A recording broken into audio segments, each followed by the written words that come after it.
I'm going to explain to you the Arkansas Container Deposit Law. Central to this concept is the recycling fund. That's sort of like the central pot. So into the fund go the initial deposits,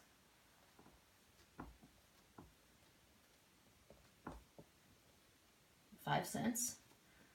Also, we have fines, which is paid by anyone who tries to defraud the program by bringing in, for example, containers from other places and trying to get deposits.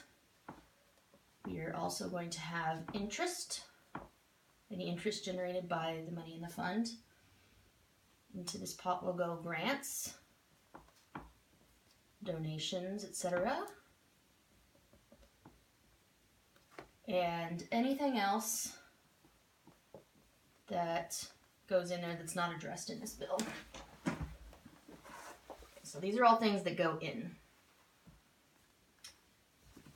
The next part is the distributor.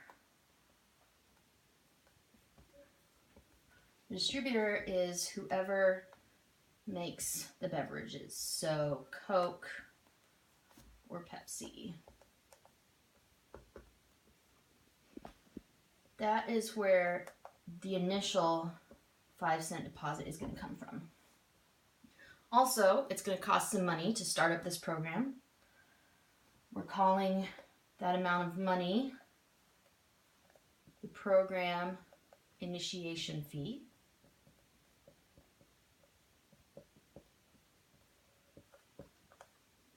That is also paid from the distributor to the fund, and that is going to be from 1/4 cent to 1/8 cent per container.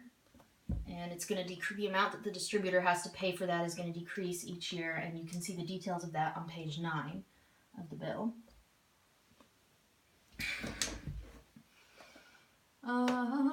We have the dealer.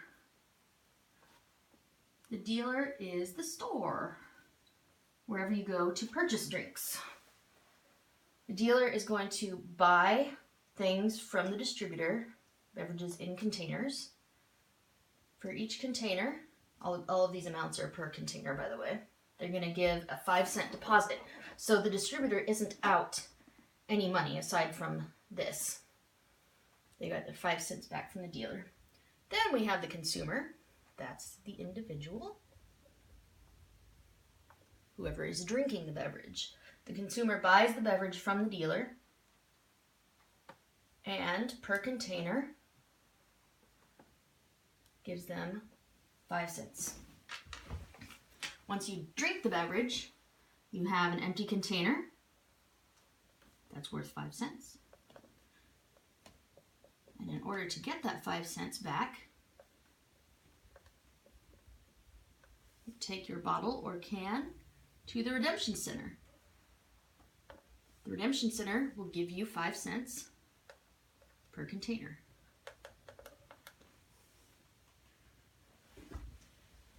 The redemption center is going to get that deposit back from the fund.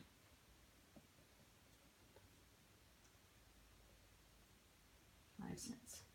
So you can see that nobody is out 5 cents because everybody has sort of given each other 5 cents. Redemption Center is going to sell their materials to a processor. Processor is whatever facility takes the bottles, cans, etc. and mashes them up and then sells the raw material to whoever is going to make the new containers. Processor pays the redemption center for this material. They pay the scrap value of the material, but just the scrap value alone is not enough to keep a redemption center running. So we're also going to have what's called an overhead allowance.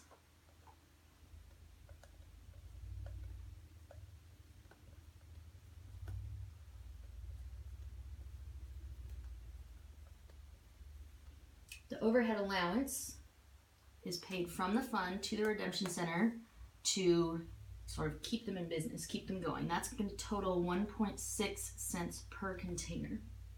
Well, where's that going to come from? It's going to come from the overhead support fee.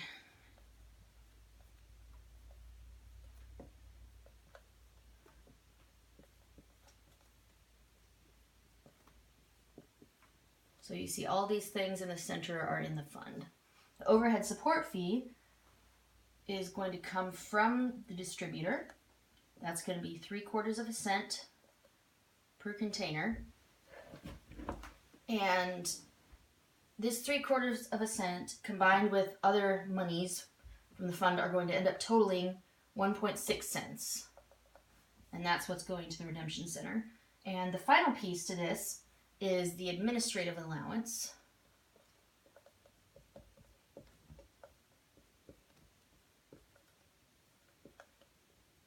The administrative allowance is going to be 0.1 cent, and it goes to the processor. And that amount is paid by the program to the processor to defray the processor's costs of complying with any administrative requirements required by the bill. So you can see that this is going to cost the distributor less than 1 penny per container when this is all said and done to run, because nobody is out 5 cents, and it's pretty cool. The end.